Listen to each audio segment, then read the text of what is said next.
ચૂંટણીને લઈને હવે ગણતરીની કલાકો ગણાઈ રહી છે। પ્રચાર પ્રસારના પડઘમ આજે સાંજે શાંત થઈ જવાના છે। ત્યારે આ વચ્ચે હવામાન નિષ્ણાંત પરેશ ગોસ્વામી હવે મેદાને આવ્યા છે અને તેમણે આમ આદમી પાર્ટીથી ખેડૂતોને સચેત રહેવા માટે કહ્યું છે। તેમણે કહ્યું કે આમ આદમી પાર્ટી હવે હુમલા કરાવવાના સ્ટન્ટો કરશે, સ્ટિંગ ઓપરેશનો કરશે છેલ્લે એટલે સાવચેત રહેજો। શું છે સમગ્ર મામલો, વિગતે વાત કરીએ। વૈષ્ણવજન તો તેને કહીએ જે પીડ પરાઈ જાનાને રે।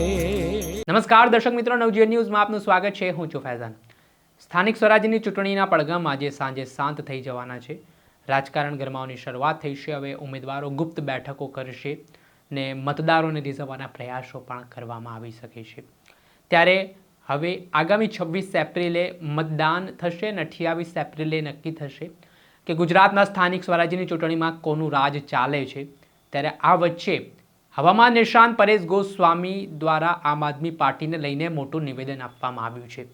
તેમાં પરેશ ગોસ્વામીનું કહેવું છે કે આમ આદમી પાર્ટી હવે સત્તા મેળવવા માટે માન મર્યાદા ભૂલી રહી છે।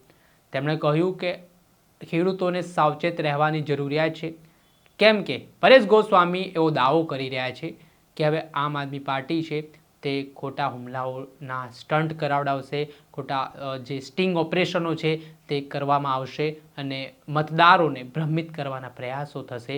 તેવા આક્ષેપો સાથે પરેશ ગોસ્વામીએ શું કહ્યું તે સાંભળો। જય જવાન જય કિસાન। દરેક ખેડૂત ભાઈઓને જણાવવાનું કે આજે અત્યારે જે સ્થાનિક સ્વરાજની ચૂંટણી ચાલી રહી છે, હવે મતદાનને ગણતરીના કલાકો બાકી રહ્યા છે અને આમ આદમી પાર્ટીને હું ઘણા સમયથી વર્ષોથી કહેતો આવ્યો છું કે આપણે રાજનીતિની અંદર મેન ઉદ્દેશ્ય આપણું ખેડૂતોનું હિત હોવું જોઈએ। કોઈ સત્તા આપણું હિત ન હોવું જોઈએ। સત્તા તો ગમે તેની આવે, પબ્લિક જેને મત આપે એની સત્તા આપે, પણ આપણું હિત એ હોવું જોઈએ કે આપણે કેવી રીતે ખેડૂતોનું સારું કરીએ।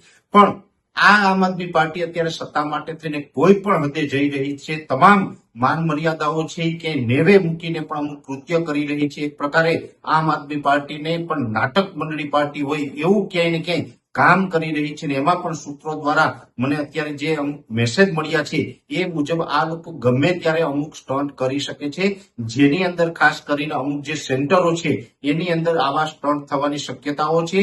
સુરત, વિસાવદર, ભેસાણ, જામનગર અને સલાયા આ સેન્ટરો એવા છે, એમાં ગમે ત્યારે આમ આદમી પાર્ટી છે એ ખોટા સ્ટન્ટ કરશે, જેની અંદર ખોટી રીતે પોતાની ઉપર હુમલો કરાવવો, ખોટા સ્ટ્રિંગ ઓપરેશન કરવા વગેરે પ્રકારના જે સ્ટન્ટ કરી અને ક્યાંય ને ક્યાંય લોકોની સહાનુભૂતિ મેળવવાનો પ્રયત્ન કરશે। એક વાત ચોક્કસ છે કે ભાઈ આપણે નાગરિક છે, જનતા છે ને લોકશાહી છે, તો લોકશાહીને ઢબે સત્યના માર્ગે ચાલવું જોઈએ। જો કે ઈમાનદારી અને સત્યની વાત છે એ આમ આદમી પાર્ટી ઘણા સમયથી કરે છે, પણ જે વાસ્તવિક રીતે જયારે ચૂંટણી મેદાનમાં ઉતરે છે ત્યારે જીતવા માટે તેને ઈમાનદારી અને સત્ય છે આ તમામ વસ્તુ છોડીને ક્યાંય ને ક્યાંય અન્ય રસ્તા, ખોટા રસ્તા પકડે છે અને લોકોને ભ્રમિત કરે છે, લોકોને ગુમરાહ કરે છે। એટલે દરેક ખેડૂત ભાઈઓને મારે જણાવવાનું છે કે તમને જે સારા ઉમેદવાર લાગતા હોય મત આપજો, એમાં મને કોઈ વાંધો નથી, પણ ખાસ ધ્યાન રાખવાનું છે કે આવા બેરૂપિયા ક્યાંક તમને ગુમરાહ કરીને, તમને ભ્રમિત કરીને તમારો કિંમતી અને પવિત્ર મત છે ન લઈ જાય અને તમારું ભવિષ્ય ન બગાડે, એ ખાસ દરેક ખેડૂત ભાઈઓએ નોંધ લેવાની છે। જય જવાન જય કિસાન। આપણે સાંભળ્યા હતા હવામાન નિષ્ણાંત પરેશ ગોસ્વામી, જેમણે અગાઉ હવાલા કાંડને લઈને પણ આમ આદમી પાર્ટી ઉપર માછલા ધોયા હતા અને આમ આદમી પાર્ટીના નેતાઓ પાસે ખુલાસો માંગ્યો હતો। ત્યારબાદ હવે તેમણે જ્યારે અંતિમ તબક્કો ચૂંટણી પ્રચારનો ચાલી રહ્યો છે તે દરમિયાન આજે મતદારોને લઈને તેમણે જે વાત કરી છે આમ આદમી પાર્ટીના સંદર્ભમાં, તેના કારણે હવે અનેક ચર્ચાઓ પણ ચાલી રહી છે। ત્યારે તેમણે અલગ બેઠકો વિશે પણ વાત કરી છે। હવે જોવાનું રહ્યું કે પરેશ ગોસ્વામીની શું નારાજગી છે આમ આદમી પાર્ટીથી, જે તેમના નિવેદનો સામે આવી રહ્યા છે તેના કારણે અનેક પ્રકારની ચર્ચાઓ વેગવાન બની છે। દર્શક મિત્રો, આવા જ વિડીયો જોવા માટે નવજીવન ન્યૂઝ જોતા રહો।